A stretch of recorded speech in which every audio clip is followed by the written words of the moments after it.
धर्म प्रेमी बंधुओं, आप सभी को जय जिनेन्द्र। मेरे इस चैनल में आपका स्वागत है। मेरे इस चैनल में जैन धर्म के ग्रंथ ज्ञानारणव का स्वाध्याय चल रहा है और उसके अंतर्गत 5वें अध्याय का स्वाध्याय चल रहा है और 5वें अध्याय में ध्यान का स्वाध्याय चल रहा है कि किस प्रकार हमें ध्यान करना है। स्वाध्याय आरंभ करने से पूर्व मंगलाचरण करते हैं। तीने भुवन में सार बीते रागे विज्ञानता शिव स्वरूप शिविकार नमः त्रियोगी सवारी के मंगलम भगवान वीरो मंगलम गौतमो मणि मंगलम कुंद कुंदाद्योति जैन धर्मोस्तु मंगलम सर्वमंगल मांगल्यम सर्वकल्याणकारकम प्रधानम सर्वधर्मानां जैनम जयतु शासनम सर्वे श्रोता सावधानतः श्रृण्वन्तु। यह ज्ञानारणव ग्रंथ आचार्य श्री शुभचंद स्वामी जी ने लिखा है और इसकी टीका की है 105 क्षुल्लक श्री सहजानंद वर्णी जी ने। स्वाध्याय आरंभ करते हैं। श्लोक नंबर 247। नृजन्म फलम केचित् पुरुषार्थे प्रकीर्तित धर्मादिके प्रभेदेश्च स पुने स्याचे चतुर्विधि। किन्हीं महर्षियों ने उस मनस पर्याय का फल पुरुषार्थ बतलाया है। वह पुरुषार्थ धर्मादिक के भेद से 4 प्रकार का है। 4 पुरुषार्थ विद्वान पुरुषों ने पुरुषार्थ में ही इस पुरुष की सफलता बतलाई है। पुरुष मायने आत्मा और अर्थ के मायने हैं इस पुरुष का जो प्रयोजन है, स्वरूप है, स्वभाव है। उस स्वभाव के विकास का जो यत्न है उसका नाम पुरुषार्थ है। यह पुरुषार्थ 4 प्रकार का होता है: धर्म, अर्थ, काम और मोक्ष। धर्म का अर्थ है पुण्य करना, शुभोपयोग करना, परोपकार दया करना, यह है धर्म। यद्यपि धर्म तो क्षोभ रहित वीतराग चारित्र भाव को कहते हैं, लेकिन मोक्ष जो चतुर पुरुषार्थ के है उसका फिर पुरुषार्थ फिर क्या बतलाया जाएगा। इसलिए इस धर्म को उत्कृष्ट स्वरूप में ना लेकर के ऐसे धर्म की व्याख्या मान लें जो कि धन और भोग का कारण बनता है। तो धन का उपार्जन पुण्य के उदय के अनुसार हुआ करता है और भोग का समागम भी भोग साधन के पुण्य के अनुसार मिला करता है। तो जो धर्म है, अर्थ है और काम का कारण है और धर्म का फल है वैभव और काम, और इन्हीं त्रिवर्ग इसे त्रिवर्ग कहते हैं। और त्रिवर्ग की मुख्यता गृहस्थों में हुआ करती है। जहाँ ये तीनों वर्ग नहीं होते हैं उसे अपवर्ग कहते हैं, और जहाँ धन वैभव का उपार्जन और विषय भोगों का अनुभव ये झल्लतें नहीं रहती है उसे कहते हैं अपवर्ग। तो अपवर्ग नाम है मोक्ष का। तो विवेक के सहयोग से त्रिवर्ग के पुरुषार्थता। तो भैया पुरुषार्थ जो मनुष्य जन्म का फल कहा गया है और यह पुरुषार्थ 4 प्रकार का है। यहाँ एक शंका की जा सकती है कि विषय भोगों का अनुभव भी यदि मोक्ष पुरुषार्थ मान लिया गया तो इसमें तो पुरुषार्थ की मट्टी पलीत कर दी गई। तो यह अज्ञान है, बेवकूफ़ी है, कायरता है। फिर क्यों इसमें पुरुषत्व दिखाया गया है? तो इसके साथ ही साथ यह भी बात जानो कि साथ में विवेक लगा हो तो यह पुरुषार्थ है, और पुरुषार्थ विवेक नहीं है तो काम भोग विषय के साधन धर्म का उपार्जन से क्या पुरुषार्थ है? तो विवेक है तो धन का उपार्जन भी एक पुरुषार्थ है। कमाए हुए द्रव्य को धर्म कार्य में लगाते रहना, इससे धर्म की जितनी प्रभावना और जितनी परंपरा चलती है, और यह प्रभावना धन के बिना होती ही नहीं है। तो जब इस दृष्टि से रहने वाले पुरुष का धन का उपार्जन करे तो वह भी पुरुषार्थ है। और कभी लूट मार करके, डकैती करके, धोखा दे करके धन बढ़ाए और उसे यदि पुरुषार्थ कहने लगे तो यह अंधेर मच जाएगा। सविवेक पुरुषार्थ से मनुष्य जन्म की सफलता। तो भोग और भोग साधनों की भी बात विवेक और पुरुषार्थ की मानी गई है।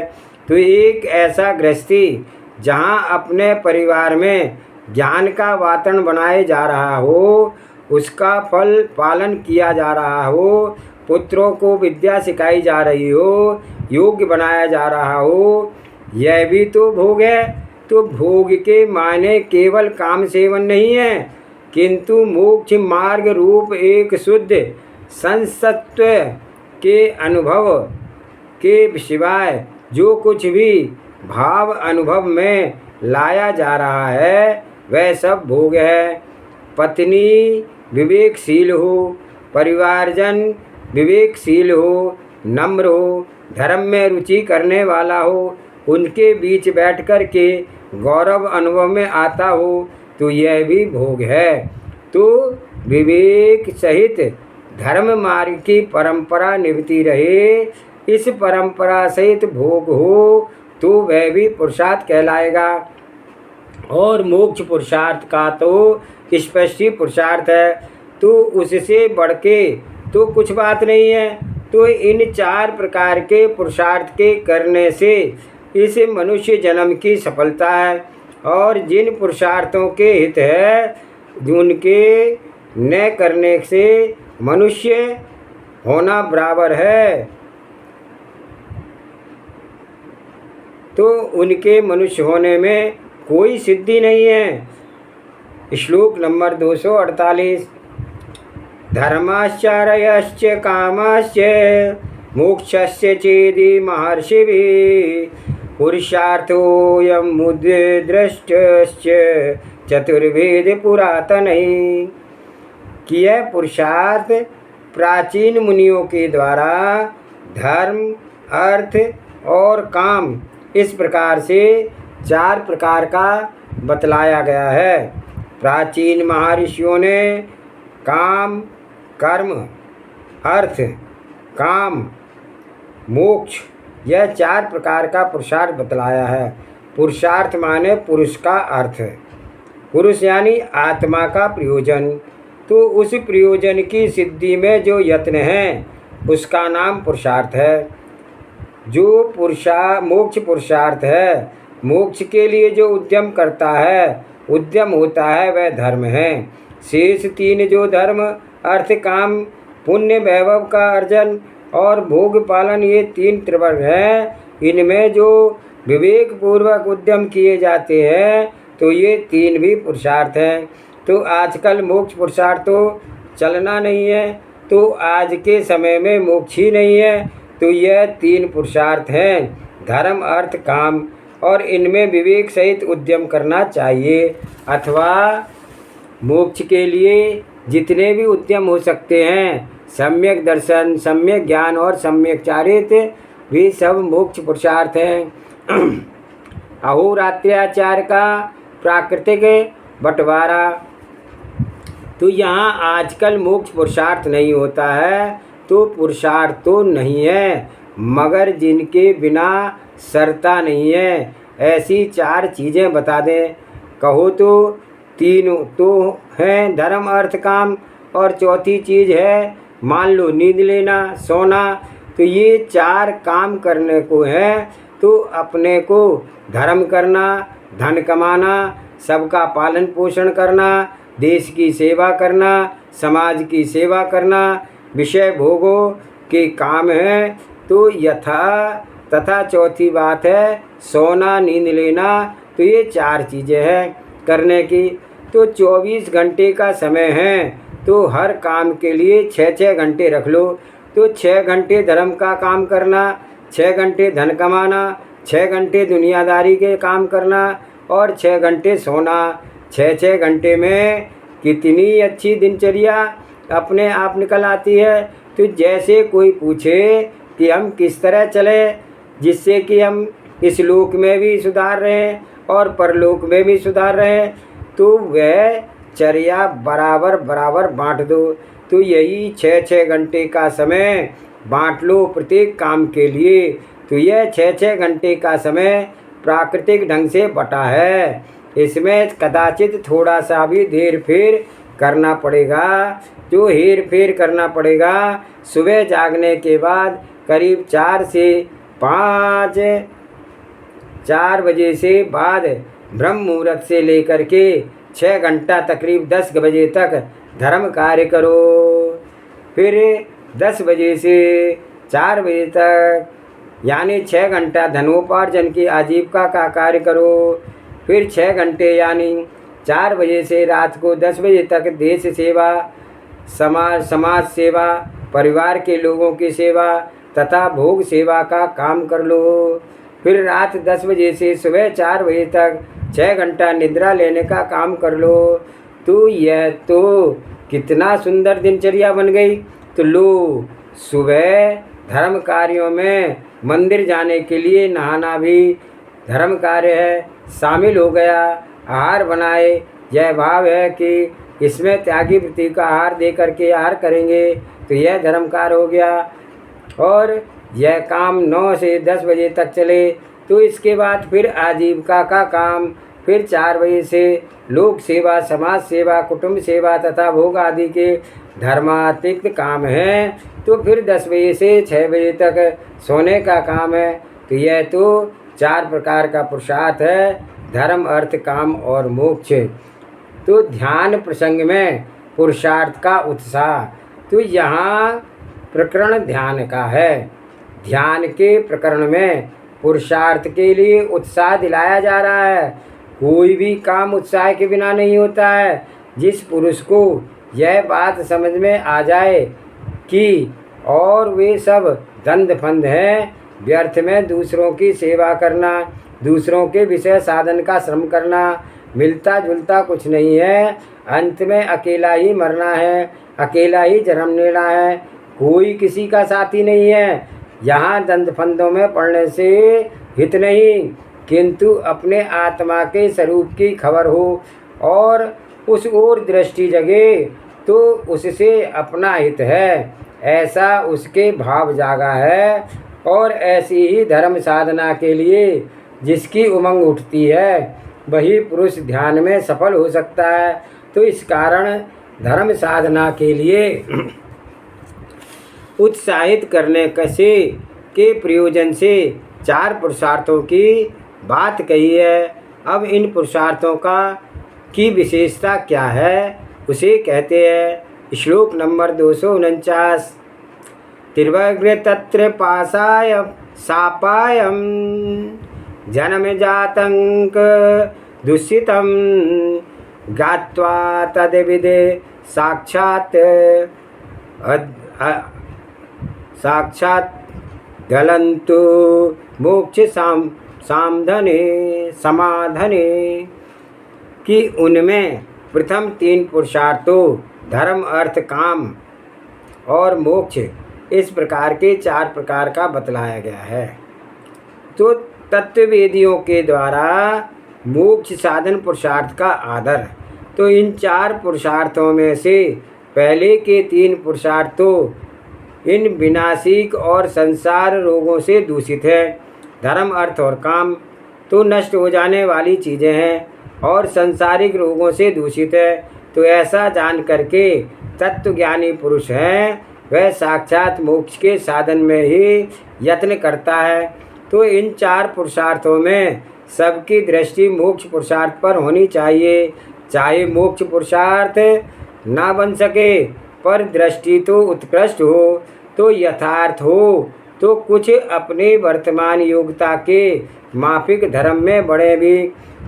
और उन 3 पुरुषार्थों को तो यह जानो कि यह संसार के आतंकों से दूषित है, सांसारिक रोग इसमें पड़े हुए हैं। इसमें छूटकर केवल मोक्ष पुरुषार्थ ही उपयोगी रहे, यह स्थिति आत्मा के हितकारी है। श्लोक नंबर 250। द्रव्य भावोद भवत्कृत्य स्नन्वन्दे विघ्न लक्षण जन्मे प्रतिपक्षो स मोक्ष प्रकीर्तित। तो द्रव्य और भाव रूप से उत्पन्न होने वाले समस्त कर्मबंध का जो विनाश है यह उस मोक्ष के स्वरूप है और वह संसार का शत्रु स्वरूप कहा गया है। तो कर्म बंधन मोक्ष पुरुषार्थ ही एक श्रेष्ठ पुरुषार्थ है। उस मोक्ष पुरुषार्थ की बात समझने के लिए पहले मोक्ष का स्वरूप जानना चाहिए। तो समस्त कर्मों के संबंध का विध्वंस हो जाना सो मोक्ष है। तो कर्म 2 प्रकार के हैं, द्रव्य कर्म और भाव कर्म। भाव कर्म तो आत्मा के जो विकार परिणाम हैं उन्हें कहते हैं। और राग द्वेष मोह संकल्प विकल्प ये सब हैं आत्मा के स्वभाव भाव। और द्रव्य कर्म हैं तो वे उन भावों से निमित्त पा करके जो कर्म वर्गणाएं आत्मा के साथ बन जाते हैं, द्रव्य कर्म को बंध होता है। और वह बंध 4 प्रकार की बातों के लिए होता है। प्रत्येक बंध में 4 खासियतें हैं।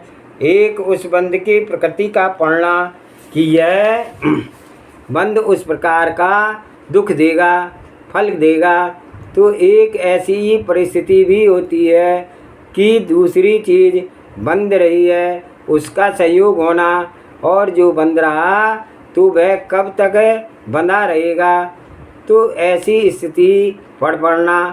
तो और जो बंध रहे हैं वे कितनी शक्ति से बंध रहे हैं तो उनका अनुभव होना। प्रकृति बंध, स्थिति बंध, प्रदेश बंध और अनुभव बंध कर्मों में लगा ही रहता है। तो कर्म के 4 प्रकार का दृष्टांत, जैसे पेट में भोजन का बंद किया तो उस भोजन में 4 बातें होती है। कौन सा भोजन किस प्रकार के रस रूप परिणमन होगा, कितने अंश में वह मलमूत्र में रूप परिणमेगा, कितने अंश में खून रूप में परिणमेगा, कितने अंश में हड्डी वीर शक्ति आदि रूप में परिणमेगा। ऐसी ही उसमें प्रकृति हो जाती है।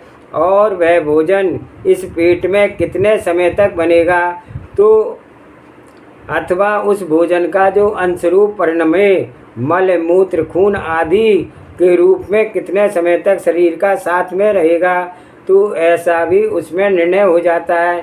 तो वे जितने वजन में के परमाणु हैं, कितने का भोजन है, कितने स्कंद हैं और उसके प्रदेश कितने हैं, तो ऐसा निर्णय हो जाना प्रदेश बंध है। और जो कुछ परिणमन उसमें कितनी शक्ति है, कितनी शक्ति मलमूत्र में है और उससे अधिक खून में है, तो उसमें भी अधिक हड्डी में है, तो उससे अधिक वीर में है, तो उनमें ऐसी शक्ति की डिग्री पड़ जाना। तो जैसे भोजन की 4 बातें बन जाती हैं, ऐसे ही जीव के साथ कर्मों का बंध होता है और वहाँ भी ये 4 बातें बन जाती हैं। कौन सा कर्म वर्गणाएँ हैं, किसी प्रकार की प्रकृति रूप में फल देगी, कोई कर्म ज्ञान के आवरण का कारण बनेंगे, कोई कर्म जीव के दर्शन के गुण प्रकट न होने देंगे, कोई कर्म साता अथवा सातारूपण करेगा। कोई कर्म जीव के मोह मिथ्यात्व को बढ़ावेगा, कसायों को उत्पन्न करने का कारण होगा, तो कोई कर्म यह जीव के कितने समय तक रहेगा ऐसी प्रकृति का कारण होगा। तो कोई कर्म इस आत्मा को ऊंचे अथवा नीचे कुल में उत्पन्न कराने का कारण होगा। तो कोई कर्म जीव की इच्छा है, दान है, लाभ है, भोग है, इनमें बाधा डालेंगे तो इस प्रकार कर्मों की प्रकृतियां पड़ जाती हैं। तो यह है प्रकृतिबंध। तो वे कर्म जो बंधे हैं कब तक रहेंगे इस जीव के साथ, ऐसी उसमें स्थिति बंध जाए वह है स्थितिबंध। और वे परमाणु कितने बंधे हैं उनमें प्रदेशों की निर्णय है, तो वह कर्म कितनी डिग्री के रूप में फल रूप देंगे, तो यह अनुभाग भी पड़ जाता है। तो इन 4 प्रकार के बंधों में बंधे हुए ये कर्म अब समाप्त हो जाते हैं। जब समाप्त हो जाते हैं बिल्कुल नहीं रहते हैं, उसे ही शुद्ध अवस्था का नाम मोक्ष है। आत्मा सहज जिस स्वरूप में जैसा है केवल वही रह जाए उसका नाम मोक्ष है। तो मोक्ष पुरुषार्थ का उद्यम, अब उन्हें मोक्ष पुरुषार्थ करना है। उन्हें यह ध्यान रखना होगा कि हमें क्या बनना है। हमें बनना है सबसे न्यारा केवल यानी आत्मस्वरूप रहना है। तो ऐसा होने के लिए भी इतनी श्रद्धा भी है क्या कि मैं सबसे न्यारा हूँ, केवल ज्ञानानंद स्वरूप हूँ। यदि श्रद्धा नहीं है तो ऐसा बनने का यत्न भी नहीं हो सकता। तो जो अपने आत्मस्वरूप का अस्तित्व ना समझ सके तो उसकी वह मोक्ष पुरुषार्थ की बात है नहीं है, संसार में रुलने की बात है। मोक्ष तो नाम केवल होने का है और उसी को केवल ज्ञान कहते हैं। तो कैवल्य का अर्थ है केवल रह जाना, अपने कैवल्य स्वरूप का अनुभव करें। यह तो कभी केवल हो जाएगा, केवल रह जाने का ही नाम मोक्ष है। तो यह मोक्ष संसार के प्रतिपक्षी है। संसार में जन्म मरण है, संसार में रुलना है, संसार में बड़ी क्लेश है, जिसे देखो वही क्लेश में पड़ा हुआ है। तो उन सब क्लेशों का प्रतिपक्षी है मोक्ष। मोक्ष की दशा जिसको प्रकट हुई है वह अनंत आनंद स्वरूप है। और यहाँ लोगों को बहुत डर रहता है, देशों के आक्रमण होते हैं, आजकल बड़े बड़े भयानक हथियार हो गए हैं। कहो एक ही जगह बैठे बैठे फेंक दें तो 200-300 मील का एरिया कुछ ही ना बचे, तो ज़मीन में उपज भी नहीं हो सकती। ऐसे यंत्र हैं जिनको सुनकर के यह मनुष्य बहुत घबराता है। लेकिन जो मुक्त जीव है, जिन्हें मोक्ष मिल गया है, वे भी जीव हैं, उनका कोई क्या करेगा।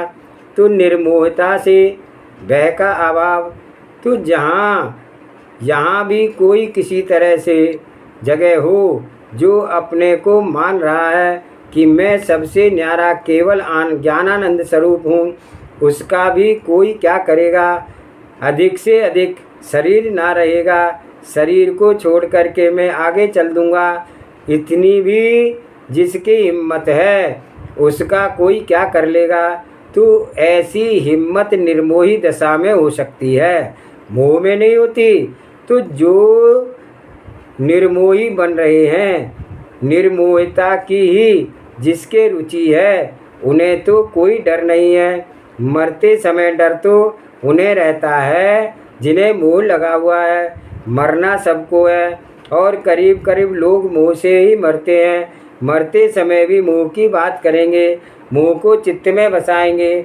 जो कुछ शरण मिलता नहीं तो चित्त कहाँ लगे। जब वेदना होती है, मरने लगते हैं, उस समय ज़रूर कुछ प्रभु नाम बोल लेते हैं, किंतु प्राय तो मोह में बढ़ाते हैं।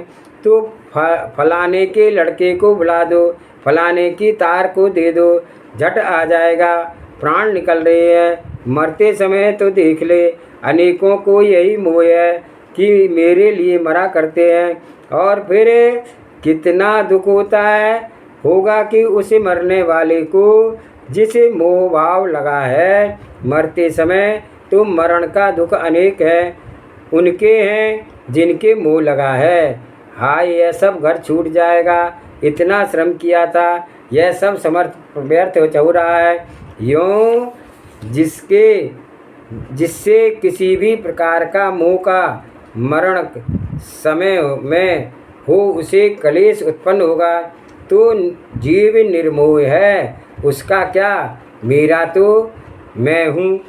जब भी शरीर से विदा होऊंगा तो मैं पूरा का पूरा हूँ, आपके स्वरूप के लिए विदा, अपने स्वरूप के लिए विदा होऊंगा। तो यह संसार यह मोक्ष ये दोनों प्रतिपक्षी हैं। संसार तो दुख में है, मोक्ष आनंद में है। संसार में आनंद का कोई झलक नहीं है और मोक्ष में संक्लेश का कोई अंश नहीं है।